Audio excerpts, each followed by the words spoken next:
Channel learn our with Pallavi. Last video lectures में हमने देखा था कि मैट्रिक्स को कैसे क्रिएट किया जाता है, फिर मैट्रिक्स की हमने प्रॉपर्टीज देखी थी। बट आज का जो हमारा वीडियो लेक्चर है वो है कि हम कैसे टू मैट्रिक्स को कंबाइन कैसे कर सकते हैं। मीन्स अगर हमें फॉर एग्जांपल हमारे पास टू टेबल्स हैं, टेबल्स मीन्स वही मैट्रिक्स की फॉर्म में होते हैं। मीन्स टेबुलर जो मैट्रिक्स हमारी होती है वो एक टेबुलर रिप्रेजेंटेशन होती है डाटा की, जिसमें रोज रहती हैं, कॉलम्स रहती हैं। सो अगर हमें टू टेबल्स को या फिर हमें अगर टू मैट्रिसेस को अगर हमें कंबाइन करना है, कंबाइन करने का मतलब है अगर हमें उनको ज्वाइन करना है। फॉर एग्जांपल कि स्कूल में किसी भी पर्टिकुलर क्लास के फॉर एग्जांपल 10th 12th किसी भी क्लास के टू सेक्शंस हैं, और उन दोनों सेक्शंस के जो स्टूडेंट का जो अलग अलग डाटा है हमारे पास टेबल्स में, और उन उस डाटा को हमें कंबाइन करना है।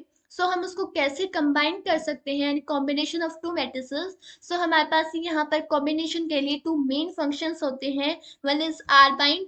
आर बाइंड क्या करता है कि अगर हमें रोज के थ्रू बाइंड करना है, या फिर कॉलम बाइंड क्या करता है अगर हमें कॉलम्स के थ्रू बाइंड करना है। ओके, सो अलग अलग इनका वर्क है। आर बाइंड का अलग वर्क है, सी बाइंड का अलग वर्क है, लेकिन दोनों का ही सेम काम क्या है कि दोनों ही क्या करेंगे, मैट्रिसेस को, मल्टीपल मैट्रिसेस को क्या कर देंगे, कंबाइन करेंगे, ज्वाइन करेंगे। ओके, सो फर्स्टली हम देखते हैं सी बाइंड क्या करते हैं।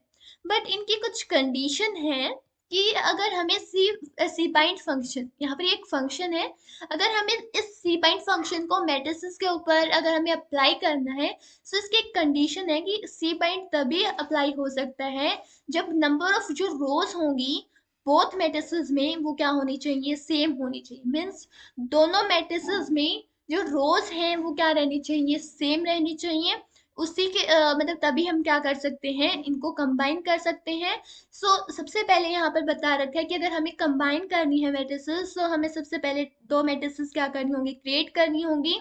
उसके बाद हम क्या कर सकते हैं, उसके ऊपर सी बाइंड फंक्शन को अप्लाई कर सकते हैं। सो लेट स्टार्ट कि कैसे अप्लाई करेंगे।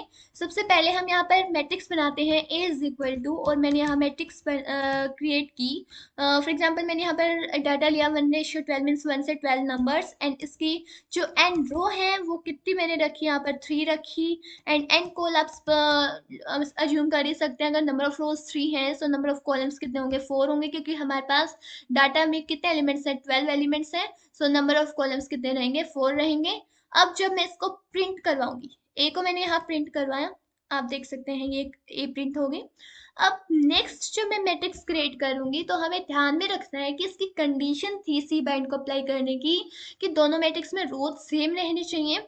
अब जब मैं मैट्रिक्स क्रिएट करूंगी, फॉर एग्जांपल मैंने यहाँ पर जो डाटा है वो लिया 10 से लेकर 10 to 18। ओके, 10 to 18 कितने एलिमेंट्स होते हैं, 9 एलिमेंट्स होते हैं। अब मैंने जब एन रो, अब हमें पता है कि नंबर ऑफ रो जो है हमें सेम रखनी है। मीन्स ऊपर वाली जो मैट्रिक्स है अगर उसमें 3 रोज हैं, सो जो नीचे हमने क्रिएट कर रहे हैं उसमें भी कितनी रो होनी चाहिए, 3 रोज होनी चाहिए। और कॉलम्स जो हैं वो डिफरेंट हो सकते हैं। फॉर एग्जांपल जो ऊपर हमने मैट्रिक्स क्रिएट की उसमें नंबर ऑफ कॉलम 4 थे, बट नीचे जो क्रिएट की उसमें 3 थे। अब हम बी को प्रिंट करवा देते हैं।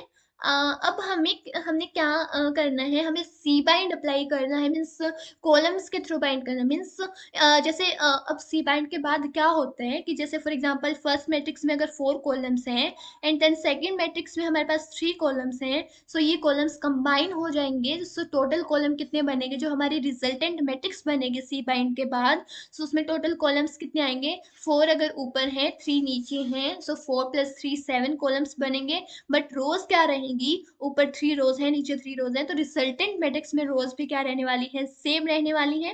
सो लेट स्टार्ट कैसे हम यहाँ पर सी बाइंड फंक्शन को अप्लाई करेंगे। ए आर्ग्यूमेंट कैसे डाला जाता है, दो मैट्रिक्स के ऊपर लगता है, किसके ऊपर अप्लाई होता है ये सी बाइंड फंक्शन, टू मैट्रिसेस के ऊपर। सो मैंने यहाँ राइट किया A, ओके।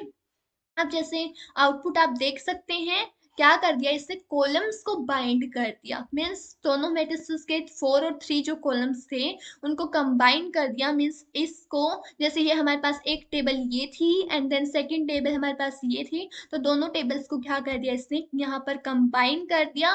कंबाइन करने के बाद जो टेबल्स थी दोनों की रोज सेम रही हैं, बट कॉलम्स क्या हो गई, ऐड हो गई, यानी 3 + 4 7 हो गए। ओके, सो ये था हमारे पास सी बाइंड। यहाँ पर राइट कर रखा है कि जो कॉलम्स हैं वो किसके इक्वल हो जाएंगे, कॉलम्स आफ्टर कॉम्बिनेशन, यानी कंबाइन करने के बाद जो कॉलम्स हैं वो किसके इक्वल होंगे, total number of columns in both matrices, यानी जो दोनों मैट्रिसेस हैं उसमें जो नंबर ऑफ कॉलम्स रहेंगे टोटल उसके इक्वल होंगे। लेकिन जो रोज हैं वो क्या रहेंगी, रिमेन सेम, यानी रोज हमारी सेम रहने वाली हैं। ओके, सो एग्जाम्पल सेम वही है, पहले यहाँ पर एक मैट्रिक्स क्रिएट की 3 by 3 ऑर्डर की, देन एक सेकंड मैट्रिक्स क्रिएट की, एंड देन उसके बाद उनके ऊपर क्या अप्लाई कर दिया हमने, सी बाइंड अप्लाई कर दिया, means column bind, means columns के थ्रू बाइंड करेगा। सो यहाँ पर इससे क्या कर दिया, टोटल कॉलम कितने हो जाएंगे, दोनों में 3 3 कॉलम्स थे, इस वजह से टोटल कॉलम्स कितने हो गए, 6 हो गए। बट अगर हम रोज देखें, सो रोज यहाँ पर आप देख सकते हैं कि 1 से लेकर जो मतलब हमारे यहाँ पर 3 तक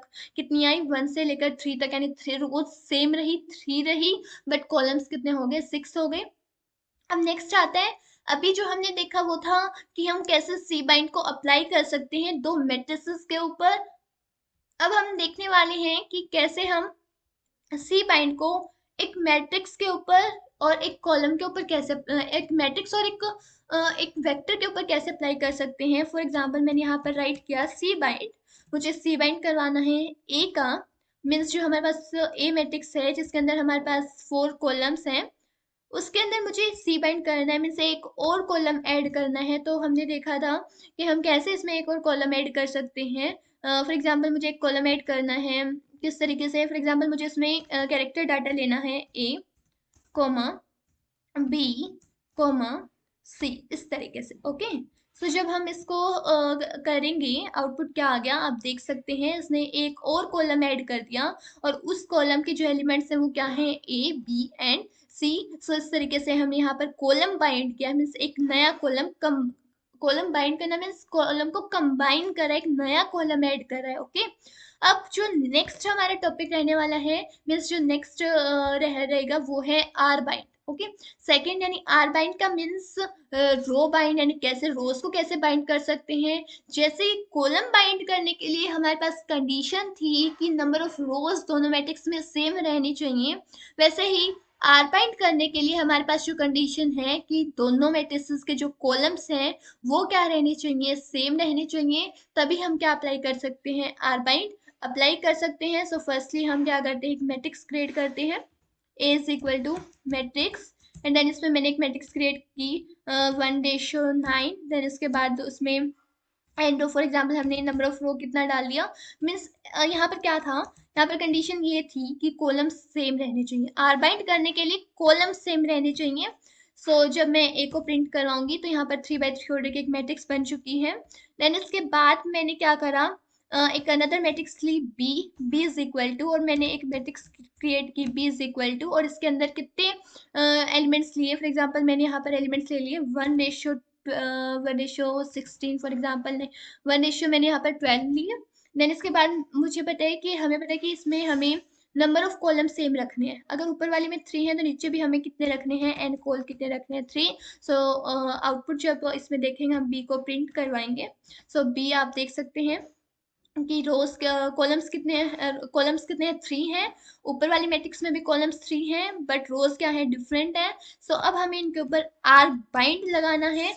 आर बाइंड मीन्स ये किसको कंबाइन कर देगा, रोज को कंबाइन कर देगा। सो यहाँ पर ए कोमा बी यहाँ पर जब अप्लाई करा, सो आउटपुट आप देख सकते हैं, इससे क्या कर दिया, कॉलम्स को रोज को कंबाइन कर दिया, बट कॉलम्स रिमेन सेम, यानी कॉलम्स अगर पहले 3 थे तो अब भी कितने हैं, 3 हैं। लेकिन जैसे फर्स्ट मैट्रिक्स में 3 रोज थी, सेकंड मैट्रिक्स में 4 रोज थी, सो कंबाइन होकर टोटल रोज कितनी आ गई, 7 रोज आ गई। सो ये है कि रोज के थ्रू कंबाइन करना, दो टेबल्स को रोज के थ्रू कंबाइन करना, और जो पहले हमने देखा था वो था 2 टेबल्स को कॉलम्स के थ्रू कंबाइन करना। ओके, सो ये था हमारा कि आर बाइंड कैसे अप्लाई करते हैं, आर बाइंड की क्या कंडीशन है कि जो नंबर ऑफ कॉलम्स हैं दोनों मैट्रिक्स में वो क्या रहने चाहिए, सेम रहने चाहिए, और उसके बाद जो आउटपुट आएगा वो हमने देखा अभी। देन इसके बाद तो नेक्स्ट आ जाता है वही सेम कि अगर हमें एक मैट्रिक्स और एक वेक्टर को अगर हमें कंबाइन करना है, आर बाइंड करना है एक मैट्रिक्स और एक वेक्टर का, तो मैंने यहाँ पर राइट किया आर बाइंड, एंड देन मुझे किसके ऊपर करना है, फॉर एग्जाम्पल मुझे बी के ऊपर आर बाइंड करना है। सो मुझे कॉलम सेम रखने हैं। फॉर एग्जांपल मैंने यहाँ पर डाल दिया, एक वेक्टर डाल दिया, और वेक्टर में मैंने क्या डालना, वेक्टर में मैंने लेटर्स ले लिए और कहाँ से कहाँ तक 1 रेशियो, फॉर एग्जांपल मैंने यहाँ पर 23 24:26 यहाँ पर ले लिए। देन आउटपुट क्या आएगा, आर बाइंड करने के बाद आप देख सकते हैं जो लास्ट के 3 लेटर्स होते हैं 24 25 26 मीन्स एक्स वाई जेड, उसको उसका आर बाइंड कर दिया, मीन्स उसको उस मैट्रिक्स के साथ रोज के थ्रू कंबाइन कर दिया। मीन्स यहाँ पर एक रो कंबाइन हुई है, मीन्स एक रो ऐड हुई है। सो ये होता है are bind.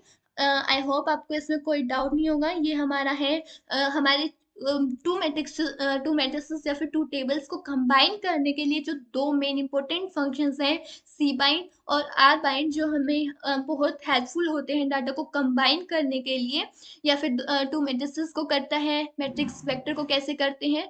So thanks for watching my video.